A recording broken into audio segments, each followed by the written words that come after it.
بسم اللہ الرحمن الرحیم نحمدہ ونصلی علی رسولہ الکریم۔ جن وجوہات کی بنا پر روزہ توڑنا اور چھوڑنا جائز ہے۔ اچانک ایسا بیمار ہو گیا کہ اگر روزہ نہیں توڑے گا تو مر جائے گا یا بیماری بہت بڑھ جائے گی تو روزہ توڑ دینا درست ہے۔ جیسے اچانک پیٹ میں ایسا درد اٹھا کہ بےتاب ہو گیا یا سانپ نے کاٹ لیا تو اس حالت میں دوا پی لینا اور روزہ توڑ دینا درست ہے۔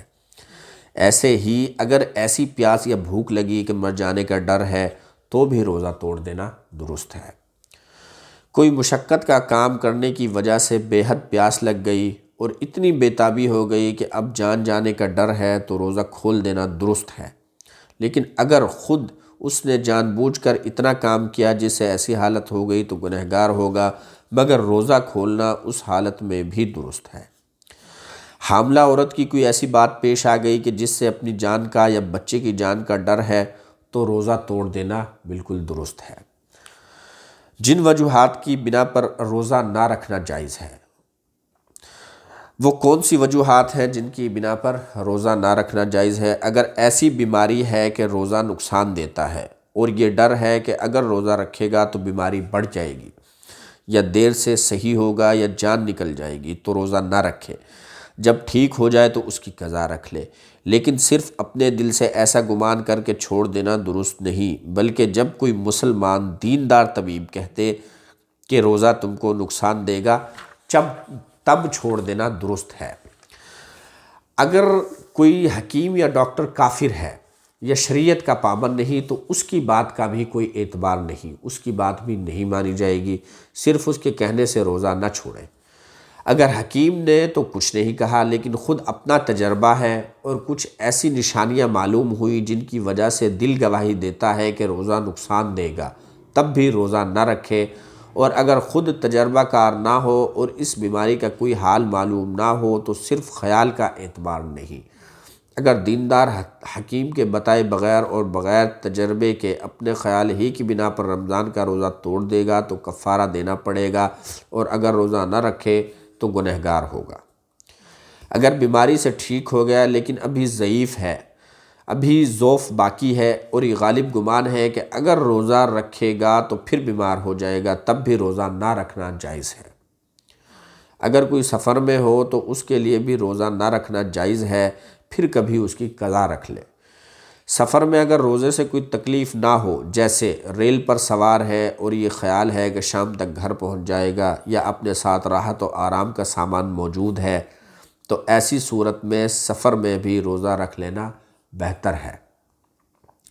اور اگر روزہ نہ رکھے تب بھی کوئی گناہ نہیں، البتہ رمضان شریف کے روزے کی جو فضیلت ہے اس سے محروم رہے گا، کیونکہ رمضان میں جس نے ایک روزہ چھوڑ دیا اس کے بعد وہ پورے سال بھی روزہ رکھے تو اس کو اتنا ثواب نہیں ملے گا جتنا رمضان مبارک کے ایک روزے کا ثواب ہے۔ اس لیے اگر راستہ میں روزہ کی وجہ سے تکلیف اور پریشانی کا اندیشہ ہو تو ایسی صورت میں روزہ نہ رکھنا بہتر ہے، لیکن اگر کوئی تکلیف اور پریشانی کا اندیشہ نہ ہو تو سفر میں بھی روزہ رکھنا بہتر ہے۔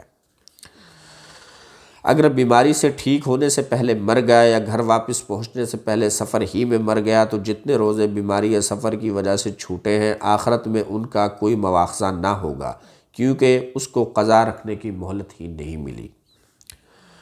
اگر بیماری میں 10 روزے قضا ہو گئے پھر 5 دن ٹھیک رہا لیکن قضا روزے نہیں رکھے تو 5 روزے تو معاف ہیں، صرف 5 روزوں کی قضا نہ رکھے، صرف 5 روزوں کی قضا نہ رکھنے پر مواخذہ ہوگا، اور اگر پورے 10 دن ٹھیک رہا تو 10 دن کی پکڑ ہوگی۔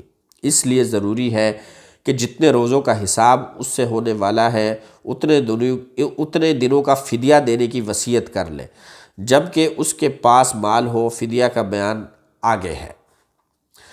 اسی طرح اگر سفر میں روزے چھوڑ دیے تھے پھر گھر پہنچنے کے بعد مر گیا تو جتنے دن گھر میں رہا ہے صرف اتنے دن کی پکڑ ہوگی۔ اس کو بھی چاہیے کہ فدیہ کی وصیت کر جائے۔ جو روزے گھر رہنے کی مدت سے زیادہ رہ گئے ہو تو ان کا مواخذہ نہیں ہوگا۔ اگر راستہ میں 15 دن رہنے کی نیت سے ٹھہر گیا تو اب روزہ چھوڑ دینا درست نہیں، کیونکہ شرعاً اب وہ مسافر نہیں رہا۔ البتہ اگر 15 دن سے کم ٹھہرنے کی نیت ہو تو روزہ نہ رکھنا درست ہے۔ حاملہ اور دودھ پلانے والی عورت کو اپنی یا اپنے بچے کی جان کا خطرہ ہو تو روزہ نہ رکھے، بعد میں قضا کر لے۔ لیکن اگر شوہر اتنا مالدار ہے کہ کسی دودھ پلانے والی عورت کا انتظام کر سکتا ہے تو ماں کے لیے روزہ چھوڑ دینا درست نہیں۔ البتہ اگر بچہ ماں کے علاوہ کسی اور کا دودھ نہ پیتا ہو تو ایسے وقت میں ماں کے لیے روزہ نہ رکھنا درست ہے۔ اگر عورت اجرت لے کر کسی بچے کو دودھ پلا رہی ہو، پھر رمضان آ گیا، تو اگر روزہ کی وجہ سے بچے کو نقصان پہنچنے کا ڈر ہو تو اس کے لیے بھی روزہ نہ رکھنا درست ہے۔ اسی طرح اگر کوئی دن کو مسلمان ہوا یا دن کو بالغ ہوا تو اس کے لیے اب دن بھر کچھ کھانا پینا درست نہیں، اور اگر کچھ کھا لیا تو اس روزہ کی قضا رکھنا بھی نئے مسلمان اور نئے بالغ ہونے والے کے ذمے واجب نہیں ہے۔ عورت کو حیض آ گیا یا بچہ پیدا ہوا اور نفاس شروع ہو گیا تو حیض اور نفاس کی مدت میں روزہ رکھنا درست نہیں ہے۔ اگر رات کو پاک ہو گئی تو اب صبح کو روزہ نہ چھوڑے۔ اگر رات کو نہ نہائی ہو تب بھی روزہ رکھ لے اور صبح کو نہا لے۔ اگر صبح ہونے کے بعد پاک ہوئی تو اب پاک ہونے کے بعد روزہ کی نیت کرنا درست نہیں، لیکن کچھ کھانا پینا بھی درست نہیں، بلکہ دن بھر روزہ داروں کی طرح رہنا چاہیے۔ سفر میں روزہ نہ رکھنے کا ارادہ تھا لیکن دوپہر سے 1 گھنٹہ پہلے ہی اپنے گھر پہنچ گیا، ایسے وقت میں 15 دن رہنے کی نیت سے کہیں ٹھہر گیا اور اب تک کچھ کھایا پیا نہیں تو اب روزہ کی نیت کر لے، اس کا روزہ ہو جائے گا۔ تو جی یہ رمضان المبارک کے روزے کے جو ہے چھوڑنے اور نہ چھوڑنے کی کچھ وجوہات تھی جو ہم نے بیان کی۔ اللہ پاک سے دعا ہے کہ اللہ پاک ہمیں جو ہے مسائل کو سمجھ کر رمضان المبارک کے روزے رکھنے کی توفیق عطا فرمائے، اور رمضان المبارک کا مہینہ عبادات، ذکر و اذکار اور تلاوت قرآن پاک کرتے ہوئے جو ہے گزارنے کی توفیق عطا فرمائے۔ آمین برحمتک یا ارحم الراحمین۔